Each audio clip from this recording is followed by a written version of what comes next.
Hello everyone. स्वागत है आप सभी का एग्जाम बक्स यूट्यूब चैनल पर। आज हम इस वीडियो में साइंस को कवर करने वाले हैं, जो कि वनडे एग्ज़ाम्स में या फिर अभी आने वाले एमपीपीएससी और भी कई वनडे एग्ज़ाम एसएससी के जो होते हैं उनमें आती है। तो इसमें हम टेस्ट पेपर के थ्रू साइंस को कवर करने वाले हैं। तो बिना लेट किए हुए क्वेश्चन स्टार्ट करते हैं। इसमें फर्स्ट क्वेश्चन दिया है टेस्ट में कि मिराज फॉर्मेशन का कारण क्या है। तो पहले मिराज पता होना चाहिए। जो हमको गर्मियों में सड़क पे पानी दिखता है उसको मिराज बोलते हैं, और उसका मुख्य कारण क्या होता है? Total internal reflection. उसका मेन कारण है total internal reflection, that is पूर्ण आंतरिक प्रतिबिंब इसमें दिया गया है। नेक्स्ट क्वेश्चन है, निम्नलिखित में से कौन सा उपचयक प्रक्रिया है? निम्नलिखित में से कौन सी एक उपचयक प्रक्रिया है?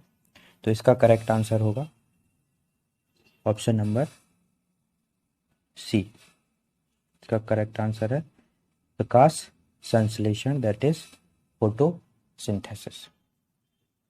क्वेश्चन नंबर थर्ड, निकट दृष्टि को किसके द्वारा ठीक किया जाता है? निकट दृष्टि दोष और एक दूर दृष्टि दोष होता है। निकट दृष्टि दोष को ठीक करने का उपाय है आपको यूज करना पड़ेगा अवतल लेंस यानी कि कॉनकेव लेंस। और यदि दूर दृष्टि आता है, दूर दृष्टि दोष को ठीक करने का तरीका क्या है? उसके लिए उत्तल लेंस लगाना पड़ता है। और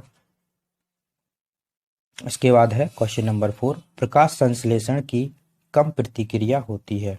इसको करेक्ट तरीके से पढ़ें इंग्लिश में तो light reaction of the photosynthesis occur in. Photosynthesis actually दो रिएक्शन से मिलकर बनती है, एक होती है लाइट रिएक्शन और एक होती है डार्क रिएक्शन। तो ये पूछा गया है कि फोटोसिंथेसिस की जो लाइट रिएक्शन है वो कहाँ पर होती है। तो फोटोसिंथेसिस की जो लाइट रिएक्शन है वो होती है ग्रेनम के थाइलाकॉइड्स में, थाइलाकॉइड्स ऑफ द ग्रेनम। इसका करेक्ट आंसर होगा बी। नेक्स्ट क्वेश्चन है, निम्नलिखित में से किसका उपयोग वाहनों की हेडलाइट में किया जाता है? वाहन की जो हेडलाइट लगी रहती है उसमें सीधी पैरेलल लाइट जाती है लंबे दूरी तक। उसमें कौन से प्रकार का दर्पण या लेंस क्या लगता है उसमें? इसका आंसर देना है। इसका वैसे करेक्ट आंसर होगा ऑप्शन नंबर डी, अवतल दर्पण। अवतल दर्पण कुछ यूं होता है, यहाँ पर होती है आपकी, यहाँ पे पेंटेड सरफेस होती है, यहाँ से लाइट आती है और ये कन्वर्ज हो जाती है एक पॉइंट पे जिसको फोकस बोलते हैं। अब क्या है वहाँ पे, ये ऐसा यहाँ पे कॉनकेव लेंस लगा रहता है, यहाँ पे होता है तुम्हारा बल्ब। जैसे ही यहाँ से लाइट इस पे पड़ती है तो पैरेलल हो जाती है, सामने जाती है, तो लंबे दूरी तक क्या कर देती है, लाइट को फैला देती है। इसलिए वहाँ पे अवतल दर्पण का प्रयोग किया जाता है। इसी को अवतल दर्पण को कन्वर्जिंग मिरर भी बोलते हैं। नेक्स्ट है question number 6, network for spectrum परियोजना को किसके द्वारा कार्यान्वित किया जा रहा है? कौन इम्प्लीमेंट कर रहा है? इसका करेक्ट आंसर है ऑप्शन नंबर बी, बीएसएनएल इसको कार्यान्वित कर रही है। क्वेश्चन नंबर 7, निम्नलिखित में से कौन सा सोडा लाइम ग्लास का मुख्य घटक है? अब इसमें एक वर्ड आया है ग्लास। ग्लास के मुख्य घटकों में याद रखना सिलिकॉन डाइऑक्साइड यूज होती है। 7 का क्वेश्चन आंसर होगा ऑप्शन नंबर ए। 7 का करेक्ट आंसर होगा ऑप्शन नंबर ए, SiO2। इसके बाद नेक्स्ट है 8, कोलाइड्स कणों को अलग करने के लिए किस प्रक्रिया का प्रयोग किया जाता है? कोलाइड्स पार्टिकल जो होते हैं वो होते हैं कोलाइडल सॉल्यूशन में। ठीक है, 3 प्रकार के सॉल्यूशन होते हैं, एक होता है होमोजीनियस, एक होता है हेट्रोजीनियस और एक होता है फिर आपका कोलाइडल सॉल्यूशन। और फिर यदि इसमें देखें तो कोलाइडल सॉल्यूशन के एग्जाम्पल एक याद रखना है, एक दो, जैसे ब्लड हमारा कोलाइडल सॉल्यूशन है, मिल्क भी हमारा क्या है, कोलाइडल सॉल्यूशन है। तो कोलाइडल सॉल्यूशन में कोलाइड पार्टिकल छोटे छोटे होते हैं, सस्पेंडेड, तैरते रहते हैं वो हवा में, ना तो वो नीचे बैठते हैं ना ही वो इतने ज़्यादा घुल जाते हैं कि वो आपको देखेंगे भी नहीं।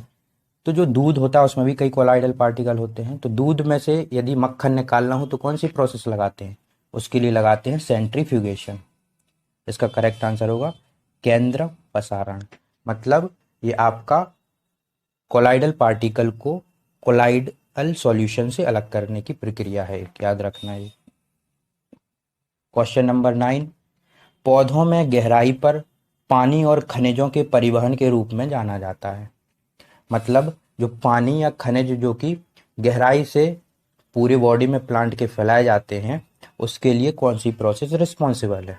आंसर दे रखे हैं ट्रांसपिरेशन, ट्रांसलोकेशन, गुटेशन और फोटो रेस्पायरेशन। हिंदी में है स्वेद, अनुवादन, बिंदुस्राव और फोटो रेटपेशन। रेटपेशन दे रखा है, रेस्पायरेशन है वो। इसके बाद इसका करेक्ट आंसर होना चाहिए ट्रांसलोकेशन। 9th का क्वेश्चन का करेक्ट आंसर होगा ट्रांसलोकेशन। और ये भी याद रखना, जो टिश्यू पानी का और खनिजों का ट्रांसपोर्ट करता है वो है जाइलम प्लांट में, और जो खाने का ट्रांसपोर्ट करता है दैट इज फ्लोएम। तो दो टिश्यू हैं जाइलम और फ्लोएम, जो कि वाटर, मिनरल एंड फूड का ट्रांसपोर्टेशन करते हैं प्लांट में। इसका याद रखना, और दोनों को कलेक्टिवली बोलते हैं conducting tissue in the plant. अच्छा, इसमें से आप यदि जवाब देना चाहो तो कमेंट बॉक्स में जवाब दे सकते हो। गुटेशन क्या है, इसका जवाब देना आप। इसी में ऑप्शन नंबर सी में लिखा है गुटेशन और ट्रांसपायरेशन। ट्रांसपायरेशन और गुटेशन क्या होती है, इसके जवाब बताएं आप। क्वेश्चन नंबर 10 है, भारत का सबसे तीव्र सुपर कंप्यूटर कौन सा है? परम, आदित्य, प्रत्यूष या इनमें से कोई नहीं? तो इसका करेक्ट आंसर होगा प्रत्यूष। ये तीनों भारत के हैं, बट इसमें से सबसे तीव्र बतलाना है तो तीव्र है प्रत्यूष। 11 में है, निम्न में से कौन सी लंबाई नापने की इकाई नहीं है? तो कौन सी नहीं है इनमें से? पारसेक, प्रकाश वर्ष, एंगस्ट्रॉम। एंगस्ट्रॉम भी है, पारसेक भी है, लाइट ईयर भी है। 4th नहीं है इसमें, चंद्रशेखर लिमिट। किसकी इकाई नहीं है? लेंथ मेजर करने की नहीं होती है unit. Question number 12, Marie Curie को किसकी खोज के लिए रसायन विज्ञान यानी कि केमिस्ट्री में उनको पुरस्कार दिया गया था? विज्ञान पुरस्कार जो मिला था वो किसकी खोज के लिए मिला था? तो इसका करेक्ट आंसर है पोलोनियम। पोलोनियम की खोज के लिए उनको पुरस्कार दिया गया था। क्वेश्चन नंबर 13, निम्न में से किसे गॉड पार्टिकल कहते हैं? Important, very very very important. God particle किसको कहते हैं? तो इसका करेक्ट आंसर होगा सी, हिग्स बोसॉन नहीं है, हिग्स बोसॉन है ये, ठीक है। हिग्स बोसॉन को गॉड पार्टिकल के नाम से भी जानते हैं। नेक्स्ट क्वेश्चन है, सातोशी नाकामोटो को किसकी खोज का श्रेय दिया जाता है? याद रखना इसको, ये भी डायरेक्ट आ जाता है। सातोशी नाकामोटो को किसकी खोज का श्रेय दिया जाता है? इसका करेक्ट आंसर है बिटकॉइन। तो याद रखना, बिटकॉइन संतोष ने बिटकॉइन दिया, मतलब सातोशी नाकामोटो ने क्या किया है? बिटकॉइन की खोज की थी। इसके बाद क्वेश्चन नंबर 15 है, निम्नलिखित में से कौन एक ही समूह के नहीं है? कौन एक ही समूह में नहीं है? तो इसमें से याद रखने के लिए इसके अलग अलग ट्रिक हैं, जैसे उससे टीपो, ये एक ही ग्रुप के हैं, ऑक्सीजन, सल्फर और यहाँ से पोलोनियम। बाकी ये आर्सेनिक जो है इस ग्रुप का नहीं है। तो 15 का करेक्ट आंसर क्या होगा? सी, आर्सेनिक ये सेम ग्रुप को बिलोंग नहीं करता है, ये जो एलिमेंट है। इसके बाद क्वेश्चन नंबर 16, पहला उप परमाणु कण किसके द्वारा नहीं है? जो ऑप्शन दिए गए हैं वो है परमाणुओं के नाम, उप परमाणु जो है। तो उप परमाणु कण कौन सा था जो पहली खोज करी गई थी? तो पहला उप परमाणु कण है 16 का आंसर होगा इलेक्ट्रॉन, और ये इस पर खोज करी थी थॉमसन ने, जे थॉमसन। इसके बाद है, जीनोम अनुक्रमण के जनक कौन थे? जीनोम सीक्वेंसिंग जो थी उसके फादर किसको माना जाता है? जीनोम सीक्वेंसिंग का फादर फादर कौन है? तो 17 का करेक्ट आंसर है Frederick Sanger. Option number C is the right answer, Frederick Sanger. इसके बाद -40 डिग्री सेल्सियस का फ़ारेनहाइट में तापमान क्या होगा? तो ये भी ध्यान रखने ही वाली बात है, नहीं तो इसके लिए फॉर्मूला है, फॉर्मूला ध्यान नहीं रखने के अलावा इसमें डायरेक्ट याद रख सकते हो कि -40 डिग्री सेल्सियस पे -40 डिग्री ही फ़ारेनहाइट होता है। -40 पे डिग्री सेल्सियस और फ़ारेनहाइट दोनों यूनिट क्या होती हैं? बराबर होती हैं। इसके बाद नेक्स्ट क्वेश्चन नंबर 19, फेफड़ों से ऑक्सीजन युक्त रक्त हृदय में किसके द्वारा प्रवेश करता है? तो यहाँ पे कुछ 2-3 टर्म आएंगे, वो याद रख लेना।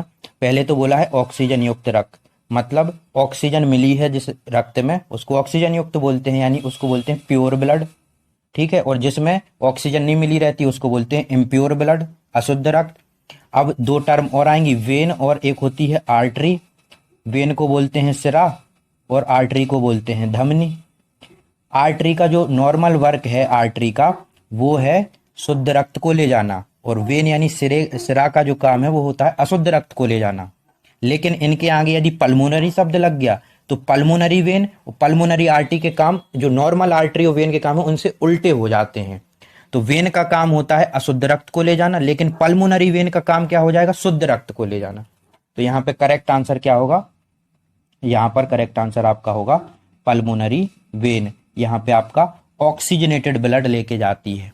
ठीक है, नेक्स्ट क्वेश्चन है 20, हाँ 19 हो गया। 20 है, निम्नलिखित में से कौन सी प्रक्रिया तरल को गर्मी का प्रयोग करके गैसीय अवस्था में परिवर्तित कर देती है। तरल मतलब कि लिक्विड को हीट का यूज करके क्या करेगा, वो गैस में परिवर्तित कर देगा। कौन सी प्रक्रिया है ये, तो ये है बाष्पीकरण की गुप्त ऊष्मा, that is latent heat of vaporization. Correct answer इसका होगा बाष्पीकरण की गुप्त ऊष्मा। इसके माध्यम से लिक्विड किस में होता है, गैसियस स्टेट में कन्वर्ट हो जाता है हीट का यूज करके। क्वेश्चन नंबर 21, कार्बोहाइड्रेट का सामान्य रूपांतरित रूप है, इनमें से कौन सा चारों में से कार्बोहाइड्रेट का ही रूपांतरित रूप है। तो कार्बोहाइड्रेट का रूपांतरित रूप है ऑप्शन नंबर बी, सुक्रोज। ठीक है। 22, अनुप्रस्थ तरंगों में तरंग की दिशा में कण होते हैं, यानी तरंग की दिशा कहाँ होती है और कण कहाँ मूव करते हैं ये बतलाना है। तो दो तरंगें होती हैं, लॉन्गिट्यूडनल और एक होती है ट्रांसवर्स। ट्रांसवर्स को बोलते हैं अनुप्रस्थ और तुम्हारे लॉन्गिट्यूडनल को बोलते हैं अनुदैर्ध्य। अनुदैर्ध्य कैसी चलती है, ऐसे चलती है, जिस डायरेक्शन में वेव चल रही है उसी डायरेक्शन में पार्टिकल चलते हैं। जबकि जो ट्रांसवर्स वेव होती है वो यूं होती है, जिस डायरेक्शन में वेव जा रही है ऐसी तो पार्टिकल जा रहा है ऐसे परपेंडिकुलर डायरेक्शन में। 90 डिग्री का एंगल होता है इन दी किस किस के बीच में, पार्टिकल के मोशन के बीच में और वेव के मोशन की डायरेक्शन जो होती है उनमें 90 डिग्री का एंगल होता है ट्रांसवर्स वेव में। जबकि जो लॉन्गिट्यूडनल वेव यानी अनुदैर्ध्य तरंग होती है वो पार्टिकल उसी दिशा में जाते हैं जिस दिशा में तरंग जा रही होती है। तो ये अनुप्रस्थ तरंग यानी ट्रांसवर्स वेव का क्वेश्चन पूछा था, तो इसका आंसर 90 डिग्री यानी कि ऑप्शन नंबर क्या होगा, बी होगा। लंबवत होते हैं पार्टिकल, लंबवत जाते हैं 90 डिग्री पर। 23 है, फिजिक्स में सर्वप्रथम नोबेल पुरस्कार किसे प्रदान किया गया था। तो फिजिक्स में सबसे पहला नोबेल पुरस्कार मिला था option number D, Wilhelm Röntgen. ये वाला डी ऑप्शन इसका करेक्ट आंसर। विल्हेल्म रॉन्टजेन को फिजिक्स में सबसे पहला नोबेल पुरस्कार मिला था। अगला क्वेश्चन है 24, बेकिंग सोडे का रासायनिक नाम क्या है। ये थोड़ा कंफ्यूजिंग क्वेश्चन है। कंफ्यूजिंग क्वेश्चन ऐसे कि दो नाम उसी के दे दिए गए, बट यहाँ पे याद रखना कौन सा चीज पूछा गया, रासायनिक नाम पूछा है, IUPAC नेम। ठीक है, तो इसमें से IUPAC नेम होता है उसका, दोनों नाम होते हैं, सोडियम बाइकार्बोनेट भी बोलते हैं, सॉरी NaHCO3 इसका फॉर्मूला होता है। NaHCO3 को सोडियम हाइड्रोजन कार्बोनेट बोलते हैं IUPAC नेमिंग में, और उसका नॉर्मल नेमिंग क्या चलती है, सोडियम बाइकार्बोनेट भी बोलते हैं। बट यहाँ पे पूछा गया था रासायनिक नाम, तो इसलिए आंसर क्या होगा, option number A, sodium hydrogen carbonate. Question number 25, chlorophyll के घटक के रूप में देखे जाने वाले आवश्यक तत्व को पहचानें। तो क्लोरोफिल में कौन सी चीज पाई जाती है, कौन सा तत्व, मैग्नीशियम पाया जाता है, ये भी याद रख लें। इसके बाद 26, इस्कॉन शब्द वनस्पति प्रसार के निम्नलिखित में से किससे संबंधित है। वनस्पति प्रसार का मतलब होता है वेजिटेटिव प्रोपोगेशन। अब वेजिटेटिव प्रोपोगेशन एक टाइप की मेथड है प्लांट को फुली डेवलप करने की विदाउट यूजिंग सीड। आप उसको किससे डेवलप कर दो, उसको स्टेम से डेवलप कर दो या फिर लीफ के द्वारा डेवलप कर दो। तो इस तरीके की जो मेथड होती है उसको बोलते हैं वेजिटेटिव प्रोपोगेशन। इसमें ही एक वर्ड आया है स्कॉन। ये स्कॉन इस वेजिटेटिव प्रोपोगेशन में अलग अलग मेथड होती है, उसमें से ग्राफ्टिंग से संबंधित शब्द है, ग्राफ्टिंग से जुड़ा हुआ है स्कॉन। इसके बाद 27 है, ये वर्ड जिनका संबंध होता है ये याद रखने पड़ते हैं। ये क्वेश्चन ऐसे आ जाते हैं कि इस शब्द का संबंध बतलाइए किससे है। जैसे अगला ही क्वेश्चन है, ये तो आ भी चुका है, इवेंट होराइजन, जिसको हिंदी में लिखा है इवेंट क्षितिज, ये वर्ड याद रखना इंग्लिश वाले। इवेंट होराइजन जो शब्द है वो किससे संबंधित है, तो इवेंट होराइजन का संबंध है ब्लैक होल से।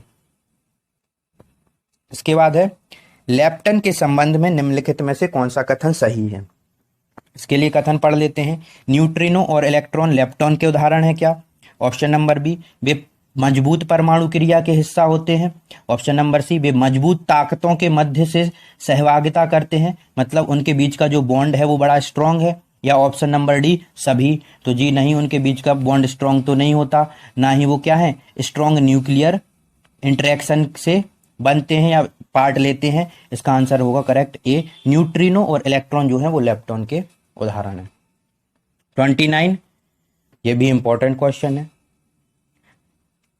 किसे लव हार्मोन के नाम से जाना जाता है? लव हार्मोन किसको बोलते हैं? ये भी याद रख लो सीधा, ऑक्सीटोसिन को क्या बोलते हैं? लव हार्मोन बोलते हैं। विज्ञान की निम्नलिखित में से कौन सी शाखा सब्जियों की खेती से संबंधित है? तो विज्ञान की कौन सी शाखा सब्जियों की खेती से संबंध है? ओलेरी कल्चर, इसका संबंध है सब्जियों की खेती से। कमेंट में बतलाओ जरा हाइड्रोपोनिक्स का संबंध किससे है? क्वेश्चन नंबर 31, निम्नलिखित में से कौन सा एक मोल के बराबर होता है? अब ये एक मोल एक क्या है? आपकी यूनिट है। जैसे आपका एक दर्जन होता है 12 के बराबर, तो एक मोल में बतलाओ कितनी क्वांटिटी होती है, कितना नंबर आता है? तो एक मोल में आता है आपका 6.022 इंटू 10 की पावर 23, इतने नंबर आते हैं एक मोल में। यदि मैंने बोला एक मोल संतरे, मतलब इतने सारे संतरे चल रहे बात, ठीक है। तो एक मोल का इसका करेक्ट आंसर क्या होगा? ऑप्शन नंबर ए, 31 का option number A is the correct answer. Next है 32, निम्नलिखित में से कौन स्ट्रिंग थ्योरी का एक पजल नहीं है? मतलब स्ट्रिंग थ्योरी का एक पोस्टुलेट कौन सा नहीं है इनमें से? तो इनको पढ़ लेते हैं पहले। पहला दिया गया है we live in a multiple universe, option number 1। Option number 2 है all particles are one dimensional. Option number C properties of particles such as their mass and charge are determined by the oscillation of the string. तो properties of particle जो कि जैसे मास हो गया, charge हो गया, वो स्ट्रिंग के ऑसिलेशन से बतलाए जाते हैं। ये करेक्ट है, ये लिखा है। हम लोग मल्टीपल यूनिवर्स में रह रहे हैं, ये भी स्ट्रिंग थ्योरी में है। All particles are one dimensional, ये भी स्ट्रिंग थ्योरी में है। मतलब इनमें से कोई भी ऐसा पोस्टुलेट नहीं है जो इसका पार्ट नहीं हो। तो इसका करेक्ट आंसर क्या हो जाएगा? Option number D, none of the above, या इनमें से कोई नहीं। आगे का क्वेश्चन देखो, क्वेश्चन 33, निम्नलिखित में से कौन सा ऊतक मां और भ्रूण को जोड़ता है? तो मां और भ्रूण को जोड़ने वाला ऊतक कौन सा है? एम्बिलिकल कॉर्ड बोलते हैं इसी को, यानी गर्भ से जुड़ी हुई जो कॉर्ड होती है एम्बिलिकल कॉर्ड, वो है बेबी को, यानी जो भ्रूण है डेवलप हो रहा है मदर्स वूम में, उसको जोड़े रखती है मदर की बॉडी से। नेक्स्ट क्वेश्चन है 34, बैक्टीरिया जो कि डिप्थीरिया का कारण बनता है, कौन सा बैक्टीरिया है जिससे डिप्थीरिया होता है? तो इसका करेक्ट आंसर होगा option number C, corynebacterium, इससे डिप्थीरिया होता है। ऑप्शन 35 क्वेश्चन पे आ जाओ। दिया गया है बीज का वह भाग जो बाद में अंकुरण के दौरान सूट में विकसित होता है। सूट मतलब होता है पेड़ का ऊपर वाला भाग, रूट नीचे होता है मिट्टी के नीचे, मिट्टी के ऊपर होती है सूट। तो जब एम्ब्रियो बनता है, एम्ब्रियो के दो पार्ट होते हैं, एक होता है प्ल्यूम्यूल और एक होता है रेडिकल। एम्ब्रियो के दो पार्ट प्ल्यूम्यूल और रेडिकल। इसमें प्ल्यूम्यूल जो पार्ट है उसी से क्या होता है, सूट डेवलप होता है। जैसे मान लो ये था एम्ब्रियो, एम्ब्रियो से एक पार्ट निकला ऊपर प्ल्यूम्यूल और एक है नीचे, इसको बोलते हैं रेडिकल। रेडिकल से बन गई रूट और प्ल्यूम्यूल से बन जाता है क्या, सूट ऊपर। तो ये दोनों याद रखना, रेडिकल भी याद रखना, रेडिकल से रूट बनती है और प्ल्यूम्यूल से सूट यानी ऊपर का भाग बनता है पेड़ के। 36 क्वेश्चन पे आ जाओ। 36 दिया है ब्लैक डेथ नामक बीमारी है, इनमें से किसको ब्लैक डेथ नाम की बीमारी भी बोलते हैं? तो 36 का करेक्ट आंसर होगा प्लेग को बोलते हैं ब्लैक डेथ बीमारी। 37 लोहे की जो जंग की एक प्रतिक्रिया है, रिएक्शन है, कैसे टाइप की रिएक्शन है? स्लो, फास्ट, मॉडरेट या वेरी फास्ट? तो जंग एकदम से लग जाती है? नहीं, जंग कैसे लगती है, धीमी प्रक्रिया है। तो इसका करेक्ट आंसर होगा ऑप्शन नंबर सी, धीमी प्रक्रिया है। क्वेश्चन नंबर 38, 2019 में जो रसायन यानी केमिस्ट्री के क्षेत्र में नोबेल पुरस्कार किससे संबंध के लिए दिया गया था, किस खोज के लिए दिया गया था? तो 2019 में दिया गया था लिथियम आयन बैटरी के विकास के लिए दिया गया था। Question number 39, saccharin can be synthesised from. अब सैचरिन एक टाइप का ऑर्गेनिक कंपाउंड है, इसको किस कंपाउंड से बनाया जा सकता है? कौन से दूसरे ऑर्गेनिक कंपाउंड है जिनसे बनाया जा सकता है? तो टोल्यूइन लिखा है पहले नंबर पे, दूसरे पे लिखा है क्लोरोटोल्यूइन, थर्ड पे लिखा है मिथाइल एंथ्रीनेट। तो इनको तीनों ऑर्गेनिक कंपाउंड से सैचरिन बनाया जा सकता है, ये भी ध्यान रखने की बात। 40 question number 40, Ceres Pallas and Vesta, ये सब कहाँ पाए जाते हैं, है क्या ये? तो ये सेरेस, पैलेस और वेस्टा ये हैं आपके एस्ट्रॉइड बेल्ट में पाए जाने वाले एस्ट्रॉइड्स हैं, जो कि मार्स और जुपिटर, मंगल और बृहस्पति के बीच में एक बेल्ट पाया जाता है, जिसको बोलते हैं क्षुद्र ग्रह बेल्ट या क्षुद्र ग्रह पट्टी, इंग्लिश में एस्ट्रॉइड बेल्ट। इन्हीं में पाए जाने वाले एस्ट्रॉइड्स हैं तुम्हारे सेरेस, पैलेस और वेस्टा। इसके बाद नेक्स्ट है, अच्छा इसमें एक वर्ड आया है क्यूपर बेल्ट। क्यूपर बेल्ट बताइए जरा, क्यूपर बेल्ट क्या होता है और कौन से प्लेनेट के बाद पाया जाता है ये? Question number 41। क्वेश्चन नंबर 41 है, प्रतिरक्षा विज्ञान का जनक किसे कहा गया है? प्रतिरक्षा विज्ञान मतलब हमारी बॉडी में जो इम्यूनाइजेशन होता है उसके फादर के रूप में किसको जाना जाता है? तो करेक्ट आंसर होगा इसका एडवर्ड जेनर। एडवर्ड जेनर, अभी कोरोना के कारण ये इम्यूनाइजेशन वर्ड बहुत पॉपुलर हुआ है, इसलिए याद रखना एडवर्ड जेनर कौन है? इम्यूनोलॉजी के फादर है। क्वेश्चन नंबर 42, निम्नलिखित में से कौन सी बीमारी हवा के माध्यम से फैलती है? क्वेश्चन के ऑप्शन पढ़ लो, क्वेश्चन के ऑप्शन पढ़ लिए, इसका करेक्ट आंसर होगा ऑप्शन नंबर सी, टीबी और निमोनिया हवा के माध्यम से फैलती है। 43, मस्तिष्क का यानी रेस्पिरेटरी सेंटर ऑफ ब्रेन कौन सा पार्ट कहलाता है इन सब में? यानी मस्तिष्क का श्वसन केंद्र किसको कहते हैं? तो मस्तिष्क का श्वसन केंद्र कहते हैं मेड्यूला ऑब्लंगेटा को बोलते हैं मस्तिष्क का श्वसन केंद्र, respiratory centre of the brain. Question number 44 पे आ जाओ, निम्नलिखित में से कौन सा समस्थानिकों में से एक भारी जल के उत्पादन में प्रयोग होता है? तो ये भारी जल क्या है? और समस्थानिक वर्ड आया है आइसोटोप। आइसोटोप क्या होता है? आइसोटोप का मतलब होता है जिसका एटॉमिक नंबर तो क्या हो, सेम हो। ऐसे एलिमेंट जिनका एटॉमिक नंबर सेम हो बट एटॉमिक मास अलग अलग हो, उनको आइसोटोप्स यानी समस्थानिक बोलते हैं। अब समस्थानिक किसके बोला गया है? ये दिए गए हैं हाइड्रोजन के। हाइड्रोजन के 3 समस्थानिक होते हैं, एक होता है प्रोटियम, एक होता है ड्यूटीरियम और एक होता है ट्राइटियम। अब इसमें से जो दूसरा समस्थानिक है डी, इसी से बनता है क्या, हैवी वाटर, D2O। H2O को बोलते हैं नॉर्मल वाटर और D2O जो होता है वो कहलाता है हैवी वाटर, और ये जो D है ये है समस्थानिक यानी isotope of hydrogen. Next question 45, निम्नलिखित में से कौन ओजोन परत के क्षय का प्रमुख कारण है? तो ये तो सबको पता होना चाहिए।